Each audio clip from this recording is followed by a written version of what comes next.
When people ask how everything fell apart, I never know where to start. Maybe it began long before that night, before the wine, the laughter, and the music that blurred beneath the glow of 1,000 fairy lights. Maybe it began the moment I started mistaking attention for affection. My name is Clara, and that night I learned the cost of pride. My husband, Ethan, was never the loud, overbearing type. He was steady, calm in a way that sometimes frustrated me. When we'd go out, he'd stay quiet, watching from the edges while I lit up every room we entered. He said he loved how I made people laugh, how I turned silence into spark. But somewhere along the way I started seeing his calm as control. His silence began to feel like judgment. So when our neighbor Liam, charming, confident, a little reckless, approached me at the party, it was easy to lean into the attention. He was funny, flirtatious, and just the kind of validation I'd been craving. Ethan stood by the bar, his eyes on us, expression unreadable. I told myself I didn't care. I laughed a little louder, touched Liam's arm when I didn't need to, let the conversation drift into that dangerous gray area where boundaries blur. When Ethan finally walked over, his voice was low but firm. "Clara, enough," he said. I turned to him with a mocking smile, the kind you use when you want to prove a point you don't fully understand. "Enough of what?" "Talking," I replied, loud enough for people nearby to hear. The crowd around us went quiet. I could feel the tension ripple through the room, but I didn't stop. Ethan's jaw tightened. "We're going home," he said quietly. I rolled my eyes, laughed again, and said something cruel. Something I regretted the moment it left my lips. "Maybe if you knew how to have fun, I wouldn't need someone else to talk to." Liam awkwardly stepped back, muttering an excuse. The moment lost its shine, replaced by a suffocating weight. Ethan didn't argue. He just nodded, turned, and walked out. I stayed behind, pretending not to care, though my chest felt like it was caving in. I thought he'd cool off. He always did. But when I got home later that night, the lights were off. The house was empty, and on the kitchen counter sat my phone, my wallet, and a folded piece of paper that simply read, "You wanted freedom, Clara. Now you have it." At first I thought it was a joke, some twisted attempt at teaching me a lesson. Ethan had stormed out before, sure, but he'd never gone far. He'd always come back once tempers cooled. I tried calling him, but my phone had no SIM card. The Wi-Fi password had been changed. Every credit card I tried was declined.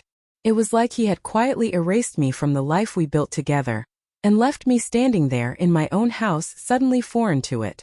I spent that night pacing the living room, replaying every word I'd said at the party. The laughter that once felt powerful now echoed in my ears like mockery. The image of Ethan's face, that silent, exhausted disappointment, wouldn't leave my mind. By sunrise, exhaustion turned to panic. I drove to his friend Mark's place, then to his office, but no one had seen him. His phone went straight to voicemail. When I returned home, I saw the locks had been changed. My key didn't fit anymore. My clothes were in black garbage bags on the porch. I stood there, numb, staring at the place that had once been my home. The place where we'd shared late-night coffee and quiet Sunday mornings. Now it was just brick and wood stripped of meaning. A note was taped to one of the bags. "Please don't make a scene. The lawyer will contact you tomorrow." Lawyer. The word hit harder than I expected. Ethan wasn't playing a game this time. He meant it. For days I stayed with a coworker, pretending everything was fine. I told her it was just a fight, that he'd calm down soon. But when the legal papers arrived, clean, cold, and impersonal, I couldn't lie anymore. He wanted a divorce. No conversation. No closure. Just an ending. I remember sitting on that couch, reading through his letter. He had written, "Clara, I loved you more than my pride, but you made me choose between being respected and being humiliated. I've chosen myself this time." That line broke something inside me. I realized I'd pushed him, over and over, testing the limits of his patience, mistaking it for weakness. But Ethan had finally reached the edge, and once he stepped over it, there was no coming back. For the first time I wasn't angry. I was terrified, because I finally understood what it meant to lose someone who once loved you enough to stay through everything, until you gave him no reason to. The weeks that followed felt like drifting through a storm without a compass. My pride had been my armor for so long, but now it only felt like weight dragging me down. Every corner of my old life reminded me of what I'd lost, The smell of Ethan's coffee in the mornings, the creak of the hallway floorboards, the soft hum of the radio he used to play while working in the garage. I had mistaken his quiet presence for dullness when in truth, it was stability. And now, silence had turned into punishment.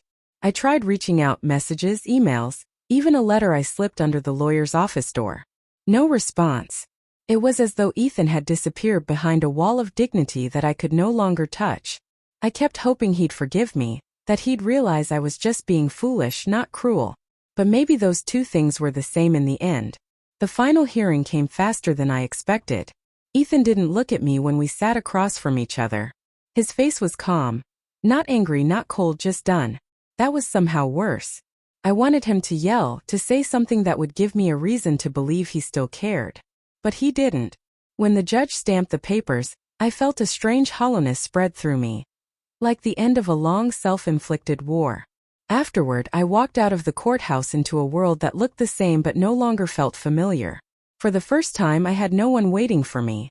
No home, no partner, no plan. Just a long stretch of freedom I once claimed to want. It was supposed to feel liberating. Instead, it felt like exile. Months passed before I heard about Ethan again. A mutual friend mentioned he'd moved to another city, started his own small business, and seemed happier, lighter. I smiled when I heard that, even though it hurt, because I realized that maybe he had found freedom, too, the kind that comes from walking away from someone who never truly appreciated peace until it was gone.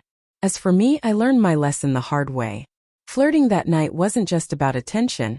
It was about ego, about testing someone's love to feel powerful. But love isn't meant to be tested. It's meant to be tended. I lost mine not because Ethan stopped loving me, but because I stopped respecting what we had. And so while Ethan discovered peace in solitude, I discovered my truth in the emptiness I created. That sometimes the price of pride is everything you thought you could never lose.